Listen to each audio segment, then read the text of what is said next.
Okay, it's Mike Levin on my way to the office this morning, and like I said, I would try to capture a little bit of the experience with Google Glass. I just love the process of walking out of the subway and turning towards the Empire State Building to find my way to work. So here we are doing it. I put this away now.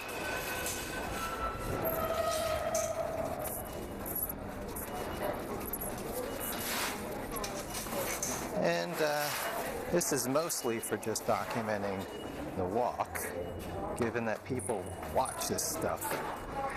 Even when I walk around my neighborhood in Inwood, I could probably just not say anything and it'd be just as good.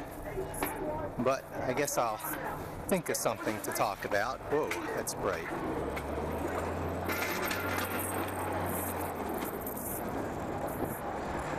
I wonder how this will turn out with the sun shining right into my eyes.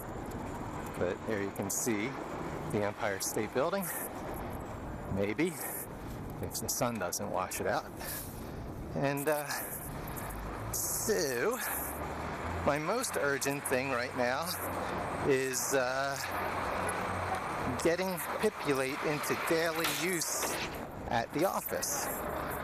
Even just yesterday, I had a mission of taking a list of about 10 competitors to a prospective client, crawling the sites of those competitors, extracting the keywords that the competitors seem to be targeting with their websites, and handing those lists over to the rest of the team for making a sales pitch and proposal to the prospective client.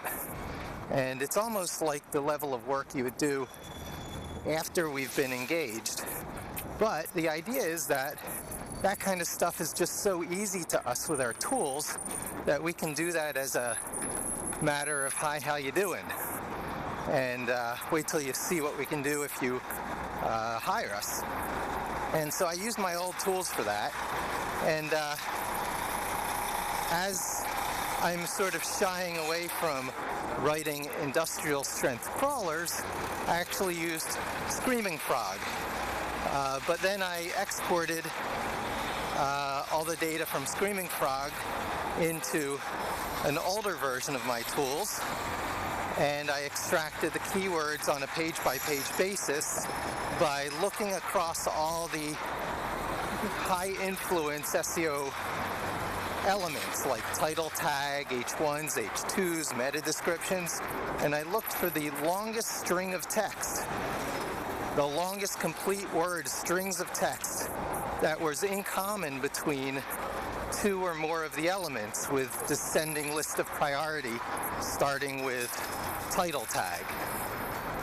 And that produces just a really kick-ass list of target keywords from a site, from each individual page. There are other approaches to doing this, but over the years, that is my favorite. And that target function, target keyword function, is one that I hope to re-implement on YouTube on a Code with Mike Friday, and that will change the tone of things from the Pipulate architectural issues, framework issues, more to function by function issues. These are things that are not common out in the SEO space. Anyone can write a crawling tool. Anyone can hit the Google Keyword Suggest API, but very few people can pick apart a page and do much more than what comes canned in libraries, like counting keyword frequencies. You know, counting keyword frequencies is really for, you know, ye old SEO. What it's really about these days is seeing, making a pretty good guess of what terms Google is going to index that page on. And of course, that is not always on-page criteria. So, I'll be writing my own crawler as one of the coming projects. I looked at things like Scrapey, but Scrapey, just in its requirements, installs more files than the entire footprint of all of Linux, using such libraries as Twisted, which supports every internet protocol under the sun, which is tremendous overkill when all I want to do is find a list of links on a page according to my criteria for the links. So I'm not just crawling any ahref. If I'm crawling YouTube, I just want to pick up the video links. If I'm crawling Tumblr, I might just want to pick up profile links.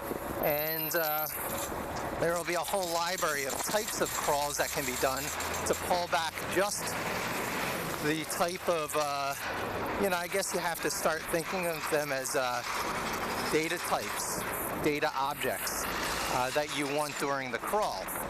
And quite frankly, writing crawlers is so friggin' easy that it doesn't seem like something I want to resort to yet another external library dependency on for the aforementioned reasons of excessive file size and dependencies with Scrapey, but with other ones because, it's just like Python web publishing frameworks. There's just so many of them for a good reason. They're easy to write. So if something's so easy to write, why not just write it yourself and control all the important little details? So long as it's an easy type thing like a crawler. I, of course, would not write my own web framework because, as the bottle.py people discovered, going from version 1 to version 2, there are hundreds of subtle little nuances that convince them to go the exact same way as Flask, which is to use pre-existing libraries to do things like routing and stuff. So it took on a lot of the same dependencies as Flask. So why not just use Flask, being it so much more popular? And when you hit obstacles and you turn to Google for your answers, there are plenty of answers to be found in Stack Overflow. So let's see, where am I coming up to? This is probably Broadway. Yep.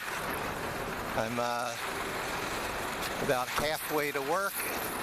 It's an 8-minute video so far. And so I'm going to be surveying my coworkers now to see which thing they use each tool most for. What do you go to SCMrush for? What do you go to BrightEdge for? What do you go to Moz for? And with each one, I'm going to consider whether there are efficiencies bringing Pipulate to bear on it or not. Because if they're doing what they need to do perfectly, efficiently, and they're getting the reports they need to get, and there's not a lot of assembly and knitting things together overhead, then just keep doing what you're doing. But if, on the other hand, for a single report that we have to regularly send to clients, you have to go to tool A and tool B and then correlate the data and drop it into a report and then pretty it up, it's a good candidate for automation.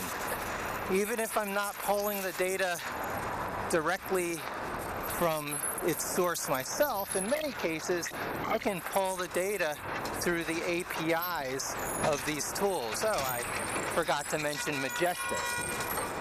That brings up two interesting categories of data that I will never try to create a tool to reproduce. And they are crawling the web at scale. I'm never going to do what Majestic SEO does. Moz claims to do it with Mozscape or Linkscape or whatever they're calling it these days. But it's certainly true that Majestic SEO is doing it because of the number of links you can see it turns up on a day in, day out basis. And that's a Google scale task, running something that just goes through all the ins and outs and new little neighborhoods popping up on the internet, exploring all the little capillaries. And yeah, forget it. I'm not doing that. So I'll always be going to a tool like Majestic SEO for that. And then the other thing is running search engine position monitoring at scale. Now, I'm a big fan of just doing your own spot checking of search engine positions. There's nothing like going right to the source, performing a search in Google, or even automating it on a very small basis, maybe 10 or 20 keywords per day scattered throughout the day.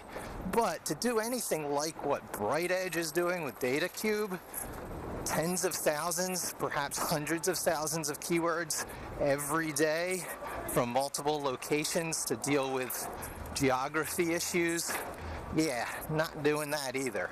So the APIs of Majestic SEO, and BrightEdge are top candidates for things I would hit if there are reports to be generated for clients that are not already easily produced and automated and delivered, or semi-automated. I'm not a big fan of complete automation because things should always be scrutinized and go through the tender loving care of SEO managers who look at and interpret the data, making sure no mistakes are being made. And so finally, that brings us here to the office of Flying Point Digital. And I guess I'll just bring this all the way from subway to actual office.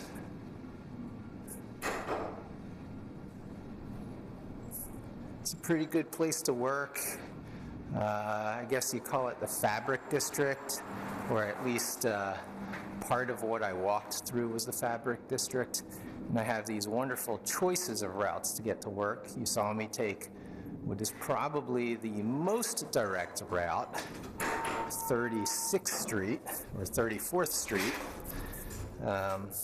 Whoops.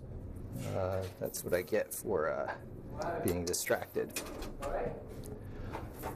But I can also take 42nd Street, which is a lot of fun. A lot of people avoid the tourists at all costs, but I still like to remind myself I'm in New York City. So I take that walk every once in a while. And here we are, Flying Point Digital Office. And thanks for joining me. Hope to talk to you soon. And don't forget to subscribe.